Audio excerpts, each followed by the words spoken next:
Welcome back. Jagan ప్రభుత్వాన్ని గద్దెదించేందుకు ప్రతి ఒక్కరూ సైనికుల్లా పనిచేయాలని కర్నూలు కూటమి ఎంపీ అభ్యర్థి బస్తిపాటి నాగరాజు అన్నారు. కర్నూలు జిల్లా ఆదోని పట్టణంలోని 14, 15వ వార్డుల్లో ఆదోని అసెంబ్లీ కూటమి బీజేపీ అభ్యర్థి పార్థసారథితో కలిసి ఎంపీ అభ్యర్థి నాగరాజు ఎన్నికల ప్రచారాన్ని నిర్వహించారు. 5 ఏళ్ల పాటు జగన్ నియంతలా పాలించి రాష్ట్రాన్ని భ్రష్టు పట్టించాడని ఆరోపించారు. రాజధాని అమరావతి విషయంలో జగన్ కులాలు, ప్రాంతాల మధ్య చిచ్చుపెట్టి రాజకీయ పబ్బం గడుపుకున్నాడని మండిపడ్డారు. చంద్రబాబు జగన్ పాలనను చూశామని, అభివృద్ధి చేసే చంద్రన్న పాలన కావాలో, విధ్వంసమైన జగన్ కావాలో ప్రజలే నిర్ణయించుకోవాలని నాగరాజు కోరారు.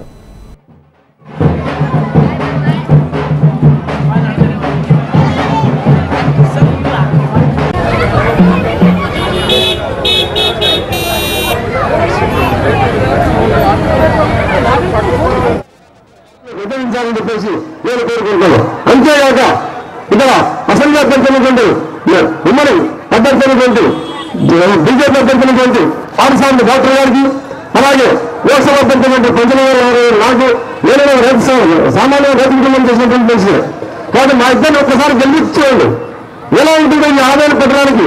ఎందుకంటే నేను ఒకప్పుడు ఈ ఆదాయంలో ఇక్కడ గవర్నమెంట్ బస్సులో జాబ్ చేసే వ్యక్తులు ఇక్కడ 400 సంవత్సరాలు నాకు తెలిసిన విషయాలు.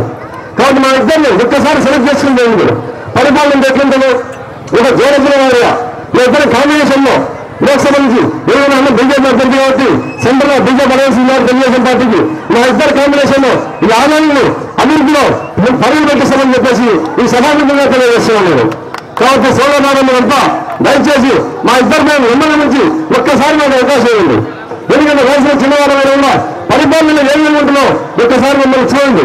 ఎందుకంటే మేము ఎంతో మంది రాజకీయాన్ని చూసినట్టు ఈ ప్రసాద్ చెప్పేది గత ప్రభుత్వంలో వైఎస్ఆర్సీపీ గవర్నమెంట్ ఇక్కడ ఎంత రాజకీయాలు చేస్తుందో మీకు ఎంతో తెలుసారు.